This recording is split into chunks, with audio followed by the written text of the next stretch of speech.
Good morning, I'm Dr. Kathy Perry and we are at Health by Hands Wellness this morning. I am so excited that you guys have come out this morning to join us, and we're going to talk to you this morning about, is food your medicine or do you have poison in your pantries? So with that in mind, we're going to start there, and that is our title, Let Food Be Thy Medicine and Medicine Be Thy Food. Hippocrates said that many years ago, and it is indeed true that if we pay attention to what we eat and those sources that our food comes from, that actually we need very little medicine in most cases, and that we can all be healthy and lead optimal quality lives for a very long time. Would you like to change that? In my world, MD means more drugs. Okay. All of us know that if you go to the medical doctor, you're probably going to leave with a prescription. And very seldom does that prescription say, go to the grocery store, eat organic, and you'll be better in 90 days. Okay. We've become an immediate gratification society. So everybody wants to take something to get that immediate fix for whatever's wrong with them. And that's not to say that there aren't times when drugs are well placed and needed. It's just that it shouldn't be your first line of defense. It should not be where you go just because you sneeze or where you go because you have a sore throat. It should become one of those alternative things that you do when all of the things that God put here on earth and are natural don't work for you anymore. So I wanted to do this over at our local grocery store, Sprouts, and they were all about having me bring a big group of people in and walk around, but they didn't want us to video it. They said that because of all of their corporate things that they didn't want video taken in their store. So we've had this idea in mind to teach people about how to shop, how to read labels, and how to incorporate more things that are good for you into your lives. And so we decided we'd just bring it in-house, and we'd have a small group of people that we've invited that are some of our very special friends, and do this little workshop here, and then later on we're going to make this video available on our YouTube channel, and we'll post excerpts to it to our website, and we'll just have some links floating all around. So we would appreciate it if you would share it with your friends and send them to that so that we can spread the word that food should be your medicine. Okay, DeAndre? All right. We have water on your chairs. It's called Phase 4 H2O, and it's a structured water. It allows your cells to be able to absorb the water more efficiently. The molecules are very small. It's a different phase of water. It takes it just below to where it freezes, and then they extrapolate the water off of that layer. So it's a very alkaline water. Our bodies need more alkalinity because many of the things that we put into our bodies are very acid forming. And the normal neutral range of your pH is in this 7.0 to 8 kind of range. If you go down here into the acidic range, that's where bacterias and cancer cells and all kinds of the bad guys thrive. And we don't want them to thrive in our bodies. We want to be able to do what we can to eliminate them before they're able to replicate, reproduce, and cause us to degenerate. Over here on the alkaline side, this is the good side, and that's where we want to be. The pH on the Phase 4 water is right up here about 9-10. One of the things that happens when you become too acidic is that your bones start leaching out calcium. And it does that because calcium is a very high pH. So it starts pulling calcium out of your bones to buffer that acidic pH. And the result of that is, over time, is osteopenia, osteoporosis, as well as the fact that other kinds of degenerative diseases can live in that place. Now, it's not that we want your body to be alkaline all the time over in this range. What we want to do is keep your blood pH in this neutral range, because that's where all of your metabolism works the best. Okay. This is Phase 4 H2O and their new labeling. They're actually having their hard launch of this product the 27th of this month. It's going to be here in Arlington. So if any of you would like to join us, we were going to spend the day at the hotel there. We have information about that we'll give to you here in just a little bit. And we're excited to be part of that launch of this new water product. Ashanti and Joanne have already joined our group. So we just want you to all have a taste of it here this morning. Okay. All right. One of the things that we're going to do is we're going to make available to you some references so that you can learn more about this on your own and that you can share it with your family and your friends. I have a dear, dear friend, Laura DeMattis, that worked with me for about 8 years. I drug her all over the country going to seminars with me. She got certified in medical acupuncture. She's a massage therapist extraordinaire, although that's not what she likes to do anymore. She did it for 22 years, and over time, massage therapists' hands and wrists are wearing out. And so now she has decided that she is undertaking sharing these messages with people out there. These books can be found on Amazon. I have copies of them up here if you'd like to take a look at them. But I talked to her yesterday and I said, can I steal part of the title out of your book so that I can use it in my workshop? And she did just have her whole Poison in the Pantry website updated. So I encourage you to also go check out her books and her blogs that you'll find on there. Laura and I have plans to do some collaborative efforts online in the next year, 18 months. So we're going to be doing some webinars, and we're going to actually put our knowledge over the last 25, 30 years together and make it available for people so that we can help other people be able to live better, healthier lives. All right, so one of the things that we're going to talk about here, when I wanted to take you to the grocery store, what I wanted to do was to walk around and have you read labels, okay? One of the big things with reading labels is if you can't pronounce it, you probably shouldn't put it in your body, okay? When we started talking about all of this 20 years ago, we didn't have internet, we didn't have all of these really neat apps that are available. One of the best apps that I've found for looking at the ingredients in food and doing it very quickly is this app called NextNutrio Healthy Pantry, and you can find that in your app store, okay? I walked around yesterday afternoon, Walmart, for literally an hour and a half, and I scanned things.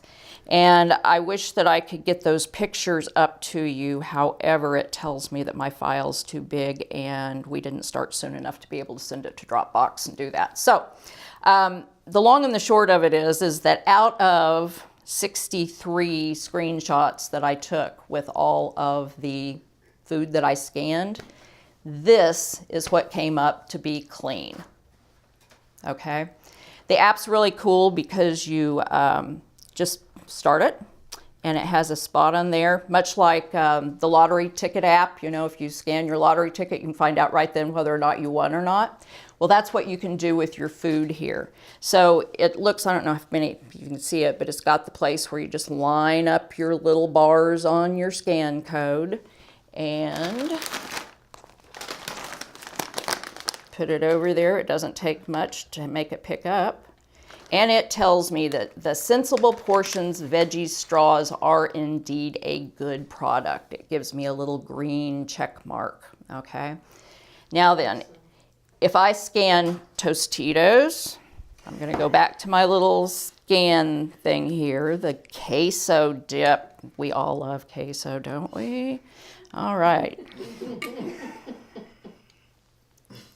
We're just gonna scan this. And it says Frito-Lay Tostitos Salsa con Queso Medium Dip has a big X on it. Okay? And why that it has modified cornstarch as a caution ingredient. And if you click on that, then it tells you about what that caution's about. So, for instance, with our friend Tostitos con Queso, it says modified cornstarch, corn maize, is a genetically modified crop. There are concerns over how GMOs impact the immune system and affect our long-term health.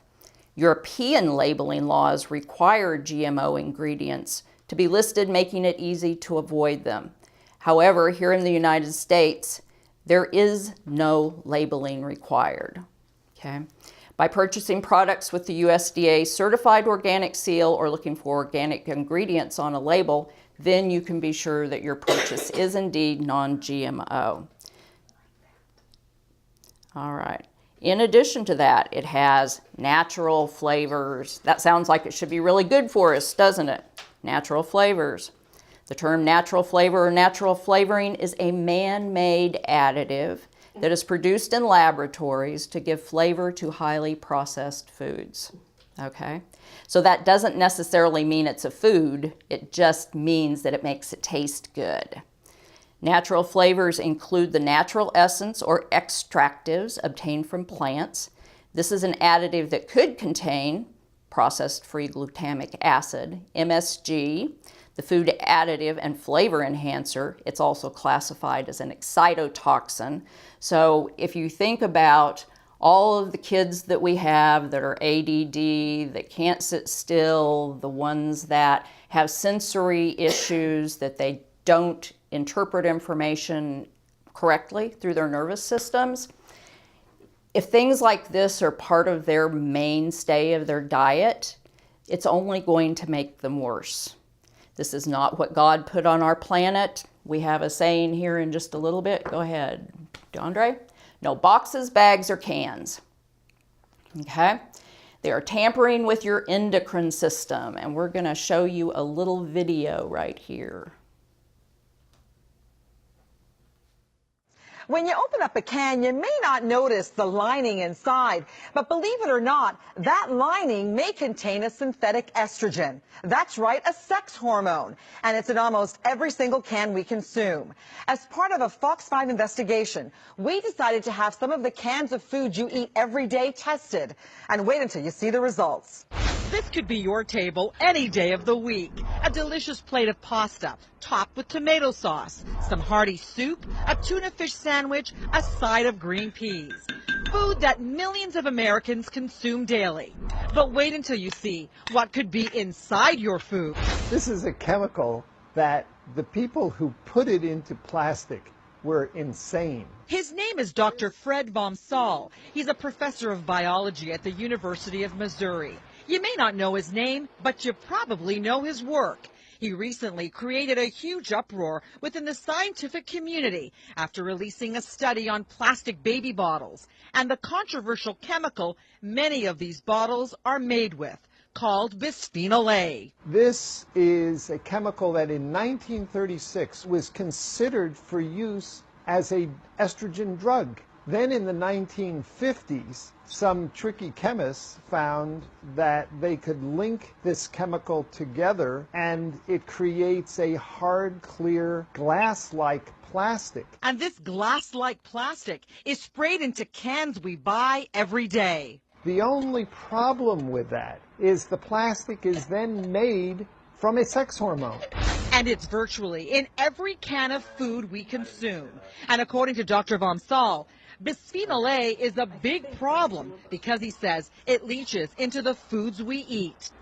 And when you heat this plastic or put tomato sauce in it, the acid degrades the plastic and then the food that's in there is full of this sex hormone. Dr. Bomsall says they have tested bisphenol A in animals and the results are disturbing. We started testing it at levels tens of thousands of times below what anybody had ever tested before and found that it profoundly damaged the male reproductive system. Now we know it causes brain damage and it causes breast cancer and prostate cancer. So we decided to do our own tests of common foods we eat every day. We went to different grocery stores and purchased tomato sauces, soups, peas, tuna fish, as well as plastic containers and food wraps. We then sent them all to Dr. Bomsall's lab in Missouri for testing. The food was removed from the cans. The cans were all cleaned, washed multiple times with water, allowed to dry, and then we put ultra pure water in the cans to determine how stable the lining of the can was when just faced with water being in contact with it for 24 hours. The results were concerning. Every single product here put out an amount of bisphenol A that would be in the danger zone. The highest levels measured in micrograms were found in cans of Hunt's tomato sauce, followed by Red Pack, Del Monte peas, the Starkist tuna, and the Rubbermaid plastic container. This is a chemical that can alter the way your cells function at below a trillionth of a gram, 1 million times lower than this. And he says if the research on animals doesn't concern you, this will. Dr. Vamsal says when he places bisphenol A leached water into a test tube with breast cancer cells, the cancer cells multiply rapidly. These amounts would massively stimulate these cells. Bisphenol A is big business here in the United States. It is estimated that the chemical companies produce 7 billion pounds of it a year, and it's making its way into our bodies. According to the CDC, 95% of Americans have detectable levels of bisphenol A in their urine. Dr. Vamsal says the worst thing anyone can do is microwave food in a plastic container covered in plastic wrap. Is stop doing that immediately. The hotter a product becomes, the greater the amount of bisphenol A that will come out of it.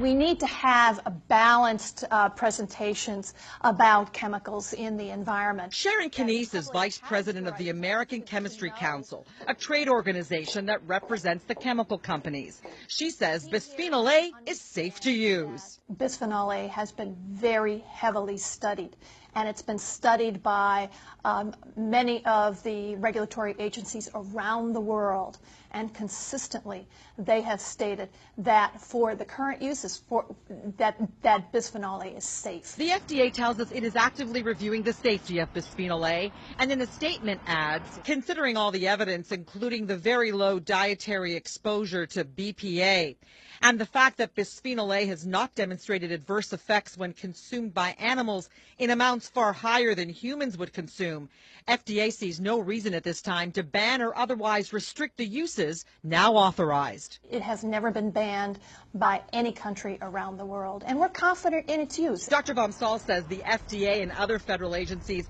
are working with antiquated data. There are 700 published scientific studies about the health effects of bisphenol A that the FDA has never gotten around to looking at. We contacted the parent companies for the products we tested, and in individual statements, the companies reiterated that bisphenol A is used in their products because it has been deemed safe and it is approved by the FDA. So, what that told us is about endocrine disruptors. Do any of you know what endocrine disruptors are and what they do? Endocrine disruptors are those things that actually go into your cell receptor sites. There's things like the BPA, it's things like the additives, it's the antibiotics and hormones that are fed to livestock, and then we get them through the meat sources as we eat those animals. What happens is that when those endocrine receptor sites on your cells become filled with something that really isn't right, it's an endocrine disruptor. And it can contribute largely to weight gain, hormone dysfunction. So it's very important to make sure that we are aware of the things that we're putting into our body, things that we're exposed to. And it's not just the things that go into our body. Some of the endocrine disruptors are things that we come in contact with, cleaning products, Bounce laundry detergent, fabric softener. There's a lot of those things that are contaminated with substances that mimic what our endocrine receptor sites will accept. And so therefore, people that have a lot of trouble losing weight, or they have autoimmune diseases, or they're very toxic, those are some of the things that we talk about in cleaning up in their house. You know, we need to be very careful about the things we put on our skin, because if you think about it, bioidentical hormone replacement They have a transdermal approach sometimes that is a cream that's compounded. It's compounded to be bioidentical to what your natural hormones are. And you rub in just a little bit on your skin a couple times a day, and all of a sudden women that haven't had periods for years and years and years and thought they were through with menopause actually may initiate having periods again. So if you think about that little bit of that bioidentical hormone that you're rubbing into your skin versus the amount of lotion products that you might put all over your body for years and years and years and years, the accumulation and the detrimental effects of having contact on your skin, which by the way is your largest organ in your body. So a lot of times if people become very toxic, we'll notice that they have rashes and things breaking out of their body, okay? Because that's one way that the body has of excreting poisons and toxins. So one of the other things that we want to talk about is that you should be very careful of putting food coloring in your body. Food coloring, food dyes has a lot of different scenarios. It's been linked to cancer, ADHD, allergies, hypersensitivities, asthma, hyperactivity. Some of the worst ones are the reds and the blues and the yellows. As we go into, back to our friend the Tostitos. Yellow 5. Many foods contain tartrazine, also known as E102 or yellow 5. The trend is to avoid it or substitute it with annetto, which also has side effects. It's a derivative of coal tar, an industrial waste-derived coloring that is a common ingredient in foods such as pickles, soda pop, cheese-flavored products, DeAndre, candy, bakery products, puddings, and a myriad of other processed foods. This coloring has been linked to childhood hyperactivity as well as asthma, gastrointestinal upset, skin rashes, migraines, and cancers.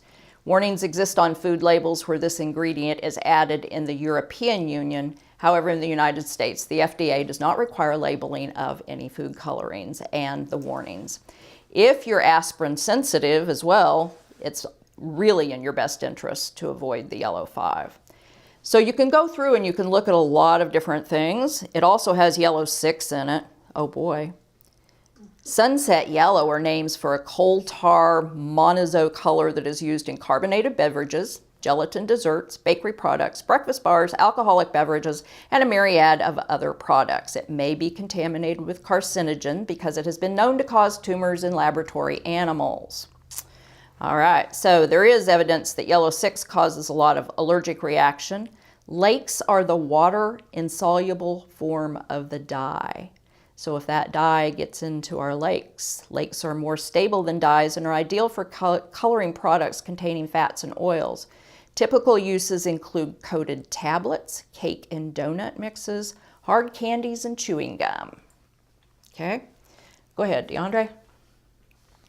So no GMOs. The GMOs came about because they were trying to develop crops that would be resistant to insects.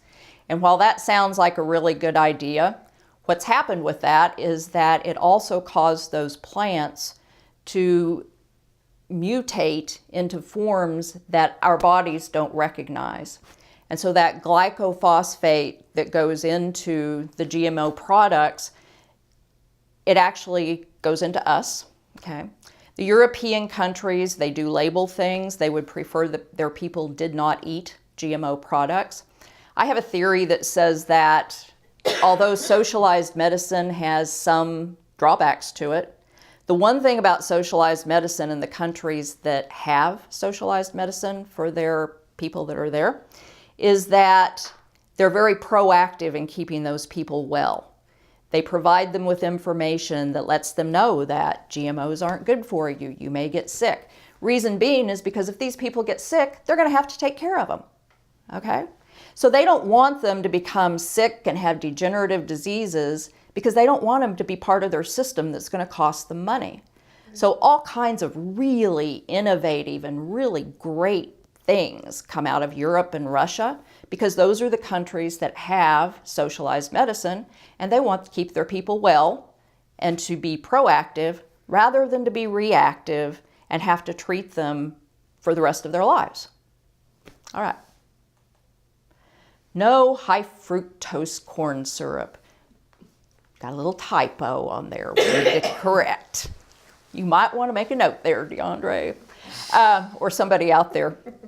If you would please, that's why I appreciate you being here this morning, because this is our first run through of this, so we're going to catch some things as we go along.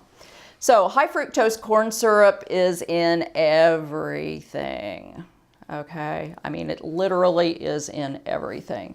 And you really, really want to be careful with it. Let's see. It actually is not in your little product here, which you'll be glad to know.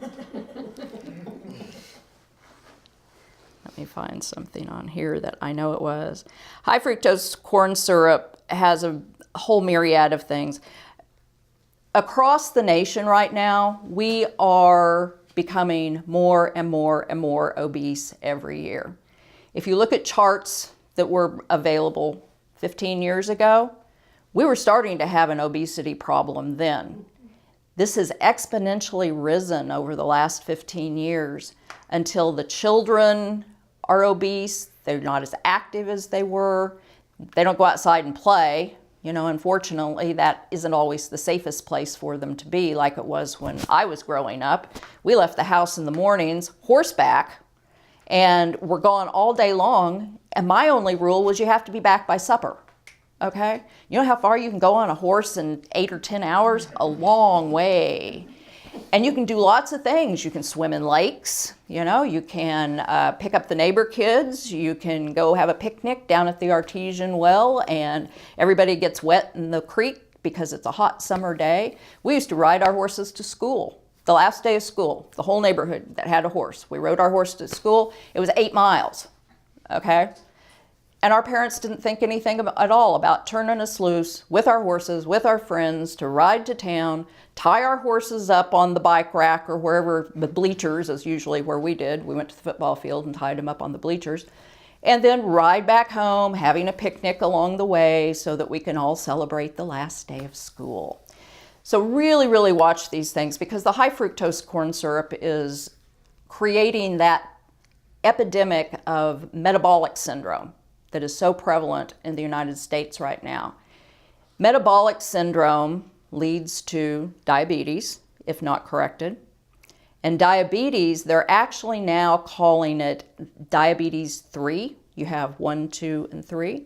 Okay, diabetes 3 is a tagline that they're starting to put on to certain conditions because they believe that it's the first sign of Alzheimer's when you start moving into dementia, that you've had metabolic syndrome and that you've had type 2 diabetes. As that progresses, if you were to go over to this memory care center here or someplace else and you started interviewing the people that are the families of the people that are residents there now and ask them about their diets over the last 30 to 40 years, 99% of them would tell you that once microwaves were invented, okay, things became very, very easy. So we no longer warmed things up. We no longer cooked from scratch. We were able to go to the grocery store and get those boxes, bags, and cans, bring them home, and instead of taking the time to actually put them in the oven or put them in a pan, they went in the microwave with their plastic containers. And oh, by the way, there's all kinds of Chip Ahoy cookies and Nutter Butter cookies, and it's just this epidemic of people eating things that their bodies don't know how to break down. Your body doesn't know how to break down high fructose corn syrup, okay? So you really need to eliminate that as much as you can. One of the things that we were gonna do when we went to the grocery store, if you just kind of think about it, when you walk into a grocery store, where are all of the boxes, bags, and cans located? In the middle of the store, okay? There's room for lots of shelves in the middle of the store. The things that are on the outside perimeter of the grocery store tend to be the things that are the most healthy. Although I shopped the outside perimeter of Walmart yesterday, and I'm here to tell you there's lots of stuff there that isn't very healthy. Okay, go ahead, DeAndre. If you can't pronounce it, don't eat it. Hey, this ingredient I've never heard of, sounds kind of science-y. Probably a deadly toxin of some sort. Okay. NutraSweet, aspartame are neurotoxins. How many of you realize that if you warm up some sort of a diet soda above 70 degrees or something, the aspartame, the Splenda, the whatever that there is in there that's synthetic actually turns into a chemical that's a neurotoxin. They've been able to link several neurodegenerative diseases such as Parkinson's, multiple sclerosis, the dementia that people have, to aspartame, NutraSweet, Splenda, the little pink bags, the little yellow bags, okay? So when you start looking at these things and you see that in there, that should be your first sign that that's not a product that you want to bring home to your family. You don't want to put that in your body. The other side of that is that if you eat something that says diet on it and has an artificial sweetener in it, your body still reacts to that taste of sugar, just as if you had eaten pure sugar. The problem with that, though, is that once your body reacts to that taste of sugar, it gets the taste. One of the first things that happens is your pancreas, it sends a message to your pancreas that says, secrete more insulin. We've got sugar coming down. Well, then there's never any sugar that comes down. So you've got all this insulin turned loose into your body, and then your body goes, well, what are we supposed to do with this? So it causes your blood sugar to spike, and then there's no sugar, and it drops the bottom out of it. So you go through this cycle, this continuous cycle, up and down, of this roller coaster of blood sugar issues. A1C tests that you get when you have your metabolic profile done, most all doctors are ordering A1Cs as part of labs these days. What that tells you is what your blood sugar levels have been doing over the last couple of 3 months. Anything above a 5.6 is starting toward that metabolic syndrome. You want 5.6 or under as part of that A1C marker. Go ahead, DeAndre. Xylitol. Xylitol is actually a naturally derived. It's a distilled sugar. It's not artificial. Some people handle it very, very well. Teaspoon for teaspoon, it tastes exactly like sugar. So you can use it to bake with, you can use it in your coffee. It has a companion called erythritol. We have a slide on that? Okay, so we'll talk about that in a minute. But xylitol is a natural sweetener. It prevents bacteria from sticking to your teeth, so sometimes it really helps with tooth decay. It can help repair damage to the enamel. It increases alkalinity, decreases the acidity in the body, slows down the digestive process slightly, meaning you'll feel full for longer periods of time, and it boosts your immune system. Go ahead. Stevia. Stevia is a naturally occurring sugar. Some people like stevia a lot. Personally, I think a lot of it has a little bit of an aftertaste to it. So in our house, we either use xylitol or erythritol that we're going to tell you about here in just a minute.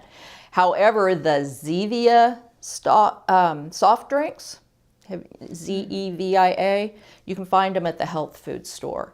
And they're sweetened with stevia, and they're really kind of pretty good. Their black cherry is actually pretty amazing, okay?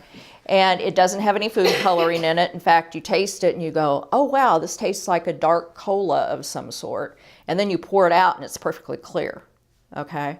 So it has some natural flavorings in it, but they're natural flavorings that are actually okay and your body's able to handle them. Change the slide, please. Erythritol, here we are.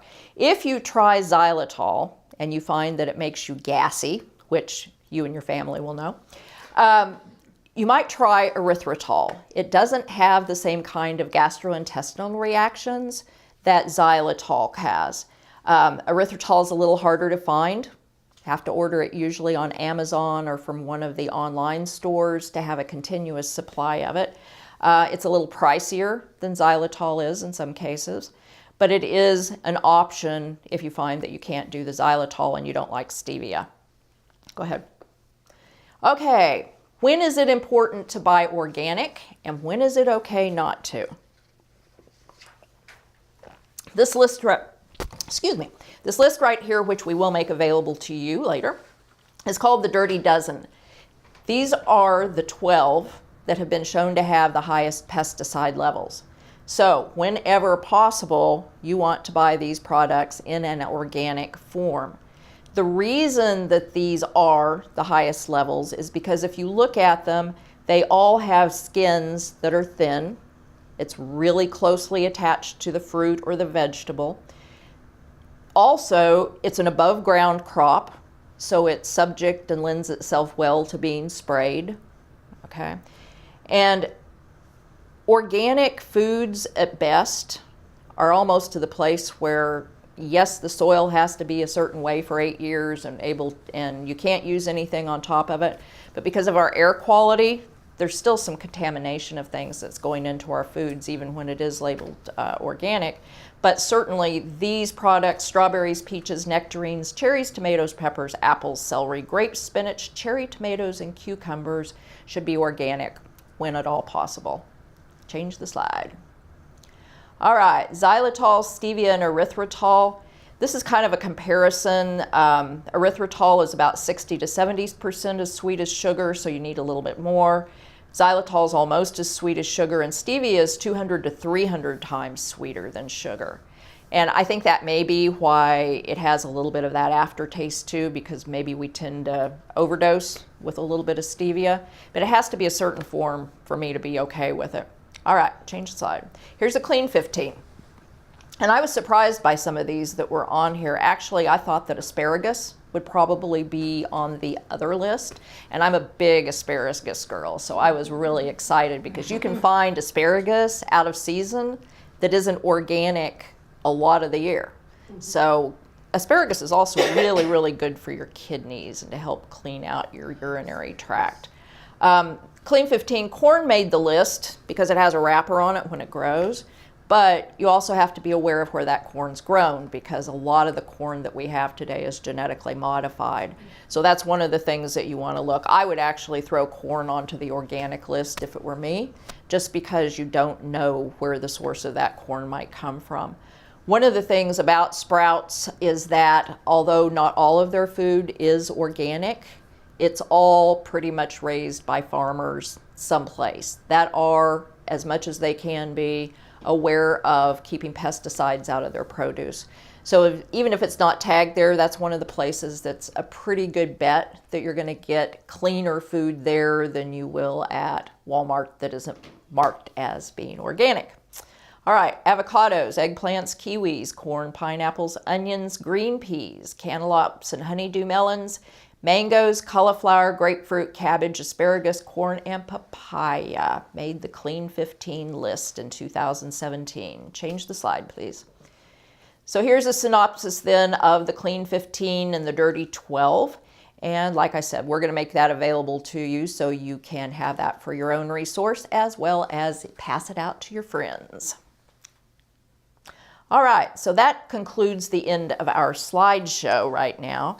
So what we're going to talk about a little bit is, out of all of these things that we did, I want to tell you about that app that we did. Did you guys get that app written down for your phones that you can use? Okay. One of the things that we need to be really aware of is the amount of water that we drink as well, because we do live in a toxic environment. So we want to make sure that as we're eating clean, that we're also giving our body all the water that it possibly can use to flush things out. That means a good quality water, no tap water, please. And you should also think about not using tap water to shower with, because that water, as it hits the largest organ on your body, if you don't have a filter to filter out the chlorine and the chemicals that are in that water, it's going to be absorbed, which is, by the way, an endocrine disruptor. Okay. One of the reasons I believe that thyroid imbalances are also so rampant right now is because of those endocrine disruptors that we've come in contact with that are just occupying all of those receptor sites. They're toxifying our liver. The thyroid hormone, the thyroid stimulating hormone, which is the main thing that people run when they have their metabolic profiles done, only tells us that the pituitary gland is producing and being stimulated produce thyroid stimulating hormone. But there's a whole lot of other pathways that it has to go through before it actually is available to be used for your thyroid. One of those being there's a conversion in your liver that happens. The pituitary stimulates the thyroid stimulating hormone, okay? Goes down, your liver picks it up, T4 is produced in your liver, and then the T4 has to break it down into a T3. It takes off one of those iodine molecules, and it's the T3 that's the usable form of this thyroid stimulating hormone that's up here. If you don't have enough T4 to convert the T3, a good doctor that is well versed in endocrine function from a natural perspective will give you some T4 because you need more of that to break down the T3. Now then, however, if you have plenty of T4, but it doesn't break down into enough T3, that's actually called Wilson's syndrome. And you can be given T3 as an additive to your protocol, which then creates that situation where your thyroid actually has something that it can work with. There's also a thing called reverse T3, there's free T3. So if you're having thyroid panels run and you suspect that you may have a thyroid issue and your doctor isn't doing those things for you, you need to get those tests run and align yourself with someone that can do that and can order those kind of tests. We did some for Ashante. Would you go get me my printout of one of those functional tests for me? I think there's one up at the front standing where the clipboards are, please. Okay. How many of you get back your blood chemistries and you look at it and it says it's all within normal limits, but you feel like crap? Mm-hmm. Okay. One of the reasons that is because those limits are set up by areas and regions, and they take a sampling of a certain part of the population. They determine what that sample is in the middle. They do a little averaging thing of those statistics, and they create a high and a low value somewhere in the middle. That's normal. Well, maybe not, because one of the things that functional blood chemistry analysis takes into account is that you need to look at the ratios between what happens in one system of the body and what might be happening someplace else. It puts it together in a picture. So when you get back your usual 2 or 3 page of your complete metabolic profile that you have gone to the lab and gotten, it doesn't really tell you anything unless something's very, very high or very, very low. And then it's not looked at as being part of the system. It's looked at as being, oh, your liver enzymes are up. We need to talk to your liver and we need to give you something to bring your liver down. We need to watch your liver. We need to bring you in and do an ultrasound of your liver to make sure that everything's okay. When we put those same pieces of data into our functional wellness blood chemistry report, we get a report that looks like this. Okay, this is about 20 some pages right here, and it gives us all kinds of information. It prints us out nice little graphs that says how far you are from optimal. It gives us a timeline. It talks to us about what the problem is in having those types of results show up in your blood. We also can match some of our supplements, certain product lines, into this whole thing, and it gives us a list of products that might be beneficial for you to consider taking in order to balance this out. By the way, this is your copy. Yay, thank you. Ashante gets to leave with something in her hand. We went over it the other day with her. So anyway, so that's just part of the functional part of keeping yourself well, is being aware that there's certain things out there. Water's one of them. Clean foods are certainly another part of that. But when I went yesterday and scanned all of this stuff at Walmart, I came up with everything from food coloring to natural flavorings to high fructose corn syrups to monosodium glutamate.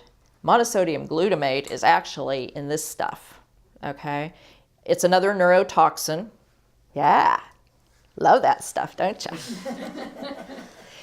The monosodium glutamate personally, I can get a little bit of monosodium glutamate, and in 15 minutes, I'm going to be asleep somewhere. Okay, that's one of my big ways that I know if I've been in contact with it, if it's hidden in something. We went to Outback not too long ago, back last in the spring, and I had not had any of their coconut shrimp for a very, very long time. And so we were with some people and we were having appetizers that night, which is something we don't normally do. We usually go in and get filet, fish, salad, keep it pretty clean. And I had 3 pieces of that coconut shrimp, and I'm just like this on the table. And literally, they finished their meal, I boxed mine up, and before we got out of their driveway, I was asleep. I mean, literally. And they couldn't hardly wake me up when we got home either. So I was like, well, that was really weird. So I went on to Outback's website, which you can do. You can go almost anywhere and look up things and find out what's in them. And those things that you really, really like and you really, really crave, and you go by and you go, oh, I've got to pull into that driveway because I want some of that, you better go look it up, okay? Because they also have things in there that will stimulate you to want to buy it again. It creates a scenario, a biochemistry in your brain that says, stop here, remember how good that tasted, okay? And because we are those creatures that we are here and we like things that taste good, feel good, that immediate gratification that, oh, by the way, remember our example we used about the drugs, okay? Those are the things that pull us in and get us to be part of that system, so that then our systems break down, so that then we can go to the doctor, so then he can prescribe a prescription, so that then we can have another prescription, because every prescription has a side effect. It's part of the definition of a drug. It all has to have a side effect. That's why they have these big PDR reference, physician's desk reference, and they all list all of the drugs and all of their side effects. It's why the pharmacist, when you have one of those really nasty drugs, pulls you over to the side as you're being passed across your more drug pharmaceutical and says, okay, you need to understand that these are the side effects that this may cause, and you need to take this with food or not take it with food, or not eat this with it or not eat that with it. And I have people all the time that come in here and tell me, I don't like water. And my response to them when they say, I don't like water, or I don't like fruits or veggies, is that if your medical doctor handed you that bottle of water and it had a prescription number on it, you would drink as much of it as they told you to drink, because that's what you're trained to do. So at some point, people get out of the habit of doing those things that are good for them. Maybe they never were taught those things that were good for them. I had an aunt and uncle that lived in Oklahoma, and you walked in their house and it smelled like sulfur, because there was sulfur in their water. You could not get that smell, and they bathed in it, and that's just what was available. You know, there was no bottled water 55 years ago, which is probably like as far back as I can remember that I was there, maybe a little bit further beyond that. But those people didn't like water because it tasted like sulfur. It was nasty water, okay? There's places that have a lot of iron. It tastes really minerally. People that have been in the armed forces and have been stationed in places where water is very limited have a tendency not to like to drink water, or maybe it's not that they don't like it, they just don't think about it, because they've been trained over time knowing that water was not a continually available resource to just decrease that thirst mechanism in their body. Our brains are really, really smart, and they'll do exactly what we tell them to do. So on some level, you have to have that core belief that says, I have everything here that I need.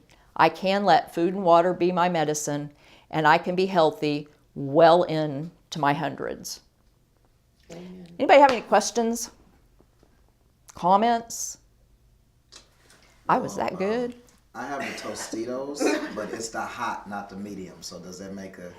No, it's just one more ingredient that probably is going to knock it down. Yeah. Trying to justify. Yeah. Okay. Rationalization and justification. There you go. Everybody knows how to do that. It's called cognitive thinking. All right. You were going to say something. Marty. On this app, does that work just for food, or would it be for cleaning? And I mean, I've pretty much gone for just vinegar as far as cleaning. Yeah, but- they have other apps for those other things. That app is mostly for food. And I will tell you this, there's a lot of products that are good, as you read labels, that are not in that app. And so if you will screenshot the label on whatever you're doing and take the time later on, if you don't have time right then, to put those ingredients in the app, it helps build that database for them so that then they can look at it and they'll go through and do that kind of thing. So there were several things yesterday. Now, a lot of the things that are really bad for you are already in there because that's what people have reported the most of. The people that are already eating clean tend not to report it because they know what's in their products. So the more that we can gather and contribute and post that information to places like that, the more widespread it's going to become available so that as people go through and look at things. But these literally, the Figgy Pops weren't, but that's raw product. And so within the raw products, you just kind of have to look at what ingredients are going into those. Okay. Any other comments or questions? No boxes, bags, or cans. It kind of covered the cans, but what boxes? Well, think about Hamburger Helper, or think about Skillet Dinners, and think about that whole long list of ingredients they have in there that is beyond the pasta, okay? Because if you were going to make your own pasta at home and not do it out of a bag or out of a box, you would have pasta, you would put it in boiling salted water, you would have a clean tomato sauce because you're going to buy organic tomatoes because they were on the Dirty Dozen list, okay, that is a BPA-free can. And then you're going to put your spices in with that, you know? So you're not having all of these preservatives, the BHT, the additives that are in the boxes. And all those preservatives not only preserve the food, but they preserve your cells, and our bodies don't know how to deal with them, quite honestly. I think it's been 40-something years since I've even looked at Hamburger Helper. That never entered my mind. When I first, was out on my own, Hamburger Helper was a staple. It was easy, it was fast. Katie ate it. 70s, that Yeah. was the, Yeah. that was the bomb. That was the thing, come home, put some Hamburger Helper together, and you're done. Yeah. And, Chef Boyardee, the little things like that came in the can. SpaghettiOs. SpaghettiOs. My child lived on SpaghettiOs when she was little because she liked it, and I didn't know any better, okay? How about cereal? We scanned a lot of Fruit Loops and Lucky Charms yesterday Cinnamon and Toast things Crunch. like that. Yeah, and you know what we found? Great big red X's on them. Either food coloring, high fructose corn syrup, okay, preservatives. Quaker Oats is okay, okay? So I'm not a big cereal kind of person, but certainly if you're gonna do cereal, scan your label. Oatmeal, Quaker Oats is okay. There were some other oats that were there that were not okay. Okay, I don't know whether they weren't as clean, they had little extra thing, anyway. But Quaker Oats scanned with a big green check mark, just for your FYI, okay? I didn't buy it because we don't eat oatmeal at our house, so I didn't want to have any left over, but I guess I could have given it away as a door prize. Any other questions or comments? All right, well, thank you all for joining us today, and we look forward to seeing you in more of our presentations and at our workshops as 2018 goes on. And have a great day, and namaste to all of you. Thank you.